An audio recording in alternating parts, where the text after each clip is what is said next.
औज़ुबिल्लाहि मिनश्शैतानिर्रजीम बिस्मिल्लाहिर्रहमानिर्रहीम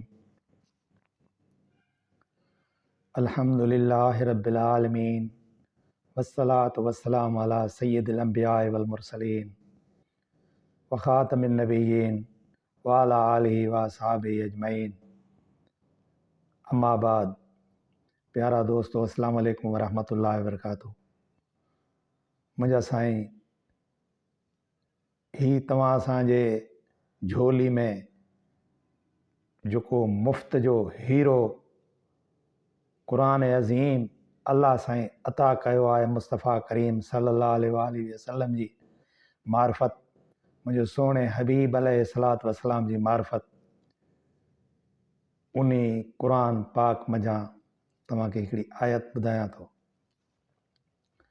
अल्लाह साईं फरमायो आहे, क़ुल या इबादियल्लज़ीना असरफ़ू अला अनफ़ुसिहिम ला तक़नतू मिन रहमतिल्लाह इन्नल्लाह यग़फ़िरुज़्ज़ुनूब जमीआ इन्नहु हुवल गफ़ूरुर रहीम।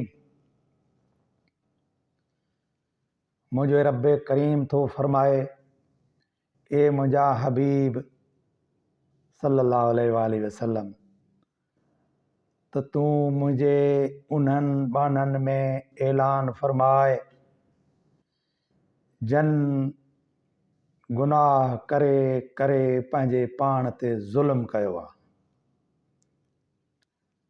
अदा पंहिंजे पाण ते ज़ुल्म करण जो मतिलबु इहो आहे, गुनाह जेको बि आहे, जेको इंसान गुनाह करे थो उहो पंहिंजे पाण ते ज़ुल्म थो करे। जेको माण्हू जेको बि ग़लति कमु करे थो, कहिड़े बि क़िस्म जो, अल्लाह ऐं अल्लाह जे रसूल सल्लल्लाहु अलैहि वसल्लम जे हुक्मनि जे ख़िलाफ़ जेको बि माण्हू कमु करे थो गुनाह जो, उहो पंहिंजे लाइ पंहिंजे पाण ते ज़ुल्म थो करे। जेकॾहिं चङो कमु करे थो उहो बि पंहिंजे लाइ करे थो। सो मुंहिंजे हबीब सल्लल्लाहु अलैहि वसल्लम खे अल्लाह ताला फरमायो, मुंहिंजा हबीब, तूं उन्हनि बाननि में ऐलान कर जन पंहिंजे पाण ते ज़ुल्म करे करे पाण खे वॾे घाटे में विधो आहे, पाण ते ज़ुल्म कयो आहे। त उन्हनि बाननि में हुकुम, उन्हनि बाननि में ऐलान फरमाए त ला तक़नतू मिन रहमतिल्लाह, मुंहिंजी रहमत खां ना उमीद न थियनि। सुभान अल्लाह। मुंहिंजा दोस्तो, केॾी ख़ुशख़बरी आहे तव्हां सां गुनाहगारनि जे लाइ,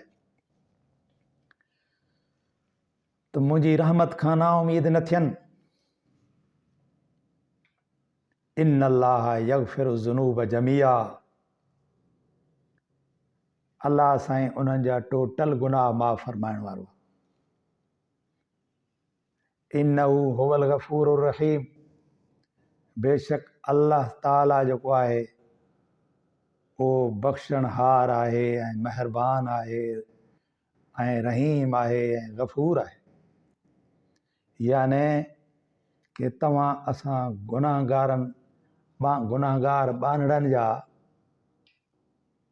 जेके गुनाह आहिनि, कमियूं कोताहियूं आहिनि, उणायूं आहिनि, उहे रब अज़ीम जी रहमत खां, गफ़ारी सिफ़त खां घटि आहे। तव्हां असां लाइ केॾी ख़ुशख़बरी आहे। हीअ क़ुरान आहे जंहिंखे तव्हां पुठी ॾिनी आहे। हीअ क़ुरान आहे जेको तव्हांजे घर में ग़िलाफ़नि में बंदि थियो पियो आहे, जंहिंखे तव्हां पढ़ो नथा। हैफ़ अथई मुसलमान जो अहिड़ो हीरो, अहिड़ो मोती, अहिड़ी शइ तव्हांजे घर में पई आहे ऐं तव्हां हुनखे ॾिसो ई कोन था। अफ़सोस अरमान मुसलमान तुंहिंजे रवैये ते। कलमो बि पढ़िजे थो, मुसलमान बि सॾाइजे थो, पर क़ुरान खां गफ़लत आहे, हैफ़ आहे। ॾिसो मुंहिंजे रब करीम एॾी महिरबानी फरमाई आहे त महबूब खे त फरमाए त मुंहिंजा महबूब तो ऐलान फरमायो मुंहिंजे उन्हनि ॿारनि ते, उन्हनि ॿारनि में जन गुनाह करे करे पंहिंजे पाण ते ज़ुल्म कयो आहे त उहे मुंहिंजी रहमत खां नाउमीद न थियनि।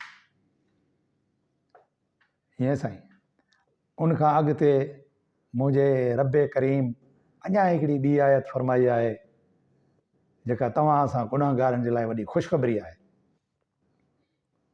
मुंहिंजे रब करीम छा फरमायो आहे, वमन यअमल सूअन औ यज़लिम नफ्सहू, कि जंहिं शख़्स बुरा अमल कया ऐं पंहिंजे पाण ते ज़ुल्म कयो, सुम्म यस्तग़फिरिल्लाह, उन जे बावजूदि पोइ जेकॾहिं अल्लाह साईं जे हुज़ूर में अची बख़्शिश तलब करे, सुम्म यस्तग़फिरुल्लाह यजिदिल्लाह गफ़ूरर रहीमा, त बेशक अल्लाह ताला खे गफ़ूर ऐं रहीम लहंदो।